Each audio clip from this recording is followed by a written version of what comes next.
Hello guys, hope you're all doing well as always. Today we're back with another video, another Premier League game week predictions video. Been a bit quiet this week in terms of uploads because I've been quite busy. As you can hopefully see, we've got a new setup. Once it's done, I'm going to try and show you guys the setup in its complete form. At the time being, it's going to be changing. There might be a few different backgrounds, might be a few different bits and bobs going on. Obviously the main thing is the mic, the new background. Got some lights going on behind my monitor and it's all exciting stuff. We're going to be slowly, hopefully improving the channel and making it more enjoyable for you guys to watch. Without further ado, we'll get into the video. What I've worked on since last time is sort of constructing almost like a leaderboard, because what I want to do with these game week prediction videos is eventually have people on, like friends, like family, and sort of go from there, get different people on and eventually have a leaderboard as to who has had the best score. Say for example, if I get my dad on, my mum on, whoever, they come on, absolutely smash it, then they'll set the precedent, and ultimately it's more so for a leaderboard for the people coming on to see where they rank amongst each other. So it's all a bit of fun. So the leaderboard system that I've been working on, if you correctly guess the result, so for example, if Liverpool win at the weekend against Chelsea, which isn't going to happen, and I predict that, or whoever predicts that, that is 3 points. If Liverpool go and trounce Chelsea 3-0, and I say I think it's going to be 3-0 to Liverpool, then you get 5 points. So hopefully that kind of clears up the scoring. So last week I got 21 points out of a maximum 50 using this score system, which on paper doesn't look that great, but out of the 10 games that were played, I actually got 7 of the results right, just not the correct scores. The majority of the ones that I got right, I was only sort of a goal or two out. Looking at my notes here, I said it would be Chelsea 3-0, it was actually 2-0. Spurs to win 2-0, they won 1-0. Man City to win 5-0, they won 4-0. So you get the picture. You know, I wasn't that far out with some of the results, which isn't too bad, but ultimately not enough to get any of the 5 points. Obviously it's a score that I'm looking to improve on, and as I said, when we get people on, it's going to be interesting to see whether people can beat that and how high the highest scores are going to be. Some people could come on and absolutely smash it. All it takes is to get 1 or 2 of those 5 pointers and you're absolutely loving life. So big things for the channel coming ahead. So getting into the first game of this game week, we've got Manchester City at home to Arsenal. This is going to be a long game for Arsenal, I think. When you look at the last 5 games that these two teams have played each other, Man City have won all 5 and Arsenal have only managed to score 1 goal in those 5 games, which is outrageous. Obviously Arsenal lost their first 2 games of the season, Man City also losing their opening game of the season. However, Man City were able to obviously follow it up with that emphatic 5-0 win at Carrow Road. Arsenal have failed to score in any of their games so far. Obviously they've just knocked 6 past West Brom in the EFL Cup, so whether they can transfer some of that goal scoring form into the Premier League against Man City. Obviously West Brom's heavily rotated defence is going to be a lot different to Man City's first team defence, you know, arguably one of the best defences in Europe. I think they're going to struggle. Man City are looking brilliant. I mean, when you think about all of that attacking flair that they've got going forward, which I've spoken about in previous videos, I just think it's going to overwhelm that Arsenal defence, and to the point where it could get out of hand. I reckon Arsenal might get a goal. I don't know why. I think, again, when you look at the Man City defence, it's not suggesting anything other than a clean sheet. I've just got a feeling. I've just got a feeling that Aubameyang, Lacazette, one of them might be able to pop up with a goal, maybe transferring some of that confidence from the other night. But as I said, ultimately it's going to be Man City. 3-1 is my prediction. Moving on, we have got Aston Villa versus Brentford. Now this is the first top flight meeting between these two sides. What's going to happen? Who knows? Aston Villa obviously bounced back from their 3-2 opening day defeat against Watford with a 2-0 win at home to Newcastle. Great result for them, especially when you saw how they managed to nullify that attacking threat that Newcastle do have. Brentford, on the other hand, obviously won their first game of the season. Incredible scenes at their home stadium to beat Arsenal 2-0. They weren't quite able to follow it up with another win, but a 0-0 draw against Crystal Palace is respectable. Going into this, we've got 2 teams with a lot of attacking potential and also a lot of defensive solidity so far that we've seen. It's going to be a question of who's more clinical on the day. For me, I think when you look at the Premier League experience that Aston Villa have as a club and also in that squad, I'm kind of leaning towards Aston Villa. I think the goal that Danny Ings scored the other day just goes to reinforce just how good of a goal scorer he is in this division. I think that could make the difference. Ivan Toney's yet to quite show up for Brentford, so unless he comes up and has a blinder, I can't help but see it going any other way than Aston Villa. With that being said, my prediction for this game is going to be 2-0 to Aston Villa. Again, I think Brentford have got the potential and the ability to score in this division against anyone that they play against. They didn't quite have that cutting edge against Crystal Palace in their last game. Hit the woodwork, obviously. I just can't help but see it being more of the same, especially against a defence against like Aston Villa's, where you've got Konsa, you've got Mings, Matty Cash, are all very well experienced, good Premier League defenders. So I think they're going to struggle to score. As I say, I think it's going to be 2-0. Yeah. We'll see what happens. Right, guys, just want to say very quickly, make sure if you haven't already to like, to subscribe, follow me on my socials. They're all in the link in the bio if you haven't already. As I said in previous videos, let me know what you think about my predictions. Get your predictions in the comments, because the best ones will be shout out in next week's video. If you call Brighton versus Everton, if you think Everton are going to smash them 6-0 and you call it, you're going to get shout out in the next video. If you don't, you're just going to be sat watching thinking, it's not a prediction video, innit? Get commenting. Why not? Why wouldn't you? Back to the video, and we have got Brighton and Hove Albion at home to Everton. Looking at the head-to-head in the last 5 games, it's actually been really even. Both sides have won 2 games, and obviously they've drawn their most recent game at the end of last season, so we're up for quite a competitive match here. Brighton have started the season brilliantly with 2 wins against Watford and against Burnley. They seem to not be struggling as much with putting the ball in the back of the net. They've been a lot more clinical in front of goal. Still sort of lacking that out-and-out number 9, especially with Morpay going off injured towards the end of the last game, so that's a bit of a worry for Brighton if he's still not fit. Everton, on the other hand, have been a lot better going forward than I certainly thought they were going to be under Rafael Benitez. As we've seen against Leeds and Southampton, they've conceded in both of those 2 games. However, 5 goals in your first 2 games is very impressive. Lewis Dunk is continuing to really shore up that defence, and Basuma is just fantastic. Against Watford, he was superb, easily the best player on the pitch, pressing, great carrying the ball forward and transitioning it into attack. So if we see more of the same here against this Everton midfield, it could potentially go very well for Brighton. That being said, I can't quite pick these 2 teams apart. I think it's probably going to be a draw, and I'm going to go for 1-1. I think they're both going to be looking to cancel each other out, which means that we could potentially be in for a long game of football. I just can't quite pick a winner out of the 2, so I'm going to go for a 1-1 draw. Another 3 o'clock kickoff on the Saturday, and we have got Newcastle at home to Southampton. Neither of these teams have had the most ideal of starts to the Premier League. Both haven't won. Newcastle losing their first 2 games of the season. Southampton losing their first, but then getting a very impressive draw against Manchester United. They defended absolutely superbly to hold on to that draw. In the last 5 games, Newcastle have won 4 and Southampton winning 1. However, in the last 2 games, they both won 1 each, so the more recent history between these 2 teams is a lot closer than this Newcastle domination that their last 5 suggests. I think this could be quite a cagey affair, because it's essentially a relegation 6-pointer at the beginning of the season, so neither of these 2 teams are going to want to be losing. I'm going to go for another 1-1 draw here. Both teams have proven that they can score goals in this division. Newcastle obviously not managing to score in their last game, but the first game of the season they managed to score a couple. They look very good going forward when they were playing at home, so the fact that they're going to be in front of a roaring St James's Park, I think it's going to boost them to potentially get at least a goal. Southampton, they showed that they defended really well against Manchester United, so I don't think they're going to capitulate. Obviously had a wonderful result, winning 8-0 against Newport in the Cup. It's just all about trying to maintain that solidity in the Premier League. But as I said, I think it's going to be 1-1 in this game. Moving on, we've got Norwich City at home to Leicester City, the battle of the 2 cities. Now, a couple of years ago when Norwich were back in the Premier League, they actually won this fixture 1-0, which is quite an impressive result for them at the time, and still would be even now. With that being said, though, in the Premier League, Leicester have won 3 out of the last 5 games. Norwich obviously winning the most recent one, and the other being a draw before the Norwich win. Both teams come into this one on a poor run of form, a poor start to the season. In all of their last 5 games, Norwich have lost every single one of them in the Premier League, including obviously when they were last here. Leicester have only won 2 of their last 5 games, stretching over from last season, so they really need to try and pick up the pace and really get the ball rolling to kick off their new season, because it's been a slow start for them. That loss away to West Ham, I think, would have been a shock to the system, and also an eye-opener just at how good West Ham are going to be, but ultimately they're going to need to react to this and try and get a result against Norwich, who they should be beating. And with that being said, I think they will. I think it's going to be quite an emphatic win. I don't quite think it's going to be the 5-0 win that Manchester City managed to inflict on Norwich. However, I think it's going to be too big a challenge for Norwich to try and get a goal or 2 against a team like Leicester. My prediction for this game, however, is it's a Leicester win, and I think they're going to win 3-0. I can't quite see, as I said, Norwich getting a goal. They've shown that they're capable of holding off Leicester the last time they were in the Premier League. I think this time it's going to be too much, and I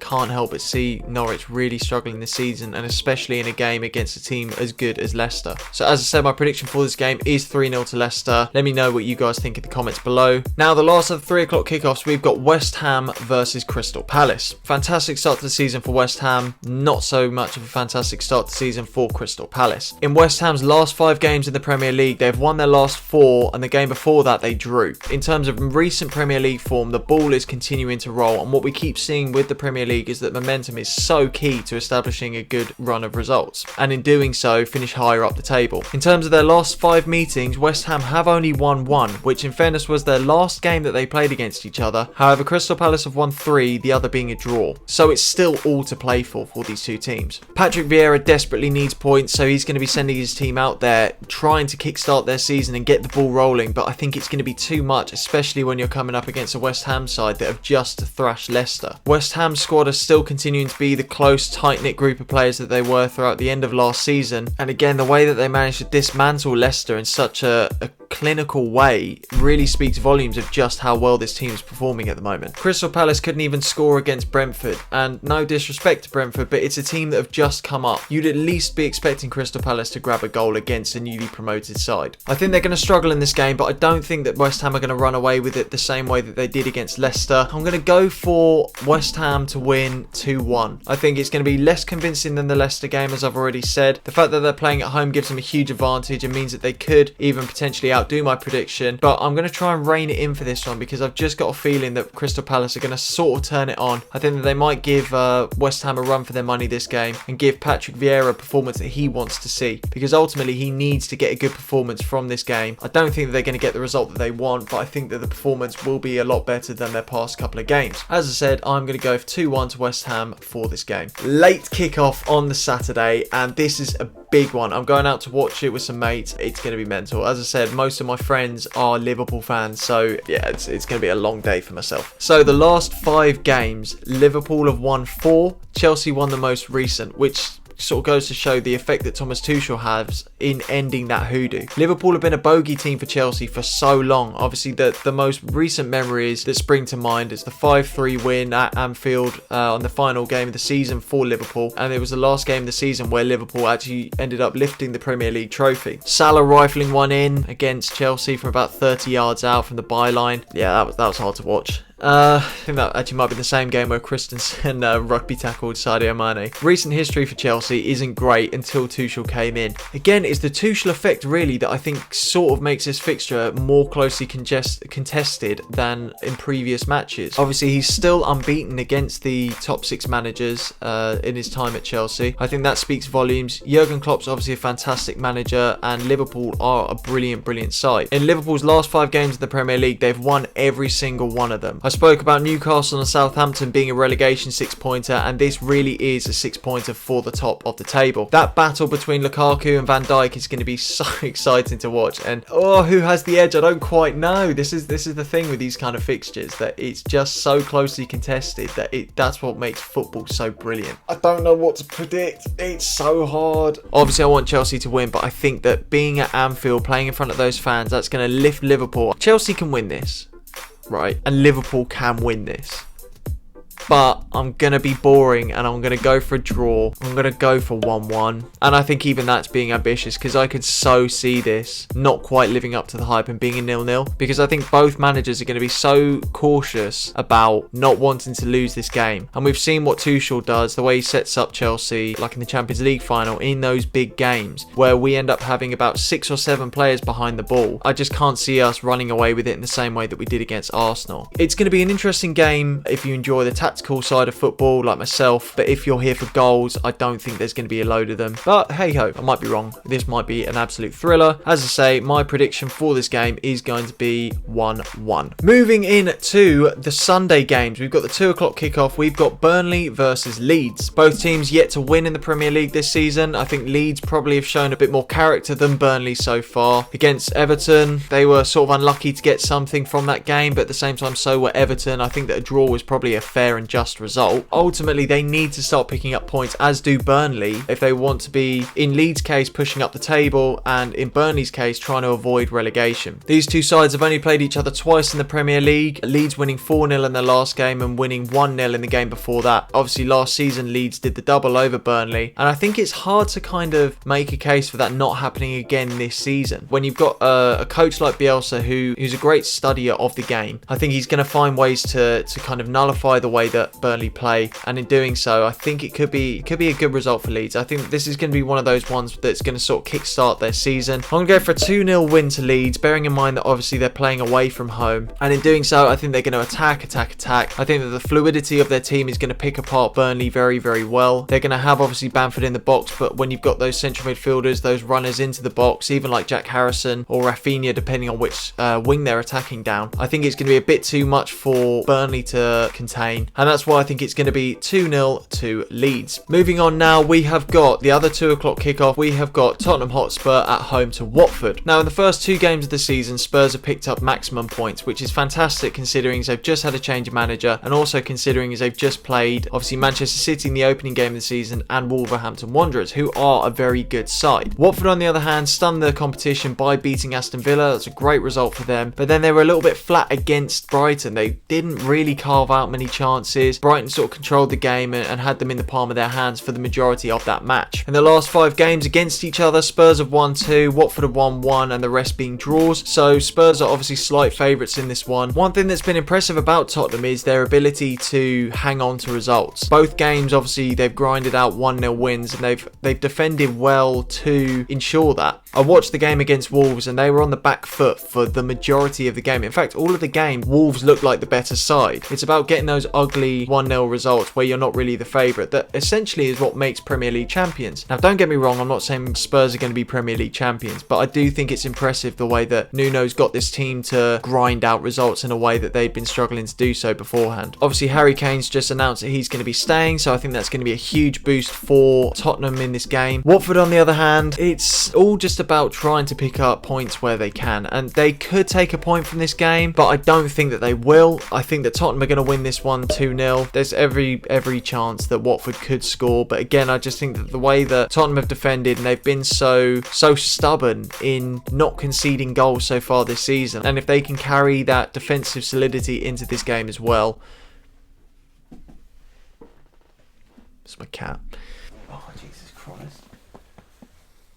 Yeah, bye. So as I said, my score prediction for this game is a 2-0 win to Tottenham. I can't see it going any other way. Hopefully that's going to be a 5-pointer in the bag for the leaderboard. Now then, the last of the games, we've got Wolves at home to Manchester United. Now, Man United are going to be disappointed at the Southampton result. They feel like they probably should have won, and watching the game, they probably should have got something a bit better. As I said earlier in the video, Southampton did defend very well, but there was a goal line scramble where Manchester United could have scored. I think they hit the woodwork as well. They just weren't quite clinical enough to see that game out in the way that they should have. However, they still managed to control that game the way that they took Leeds by storm at home. I think that speaks volumes for this current Manchester United side. This could be Rafael Varane's first start, so that will be interesting as a neutral to watch how he manages, paired up presumably with Maguire. Jadon Sancho's been getting minutes here and there. Will he start? I'm not sure. Moving more specifically on to Wolves, they will be so disappointed to not get anything out of that Tottenham game. Adama Traore was fantastic. The whole Wolves side, in fact, were very, very good that game, and just goes to show how far this Wolves team has come. Jimenez didn't quite look as sharp as he did before his injury, but obviously that's to be expected. He was out for more or less a year, so to try and regain that match sharpness that he had before is going to take time. I think it's going to be a struggle for Wolves. I don't think it's going to be a whitewash by any means, but I just can't see any other way than Manchester United completely dictating this game. And if they do that effectively in the way that I think that they will, I think that they'll take this game by the scruff of the neck, and I think they'll get the good result that they want. My prediction for this game is going to be 3-1 for Manchester United. I reckon that Wolves are going to be frustrated, as I said, at the way that Spurs game went. They're going to be more determined to score. We saw obviously against Southampton that there were fragilities in the defensive side of Manchester United's game. If they don't fix that, there's no reason why Wolves can't get chances. Ultimately, I think that the attacking threat that Manchester United possess, both in their starting 11 and on the bench bench as well, I think is going to be too much for Wolves to take. They're looking like a different team this season, and I think that's really going to show in this game, which is why I think that Manchester United are going to win 3-1. So with that being said, guys, that is the end of the video. I hope you guys have enjoyed. As I said earlier in the video, let me know what you think in the comments, what you think the scores are going to be, what you think of my predictions. If you correctly predict any scores, then I will shout you out at the end of next video. I said that last time. Didn't go quite well, but here's to hoping.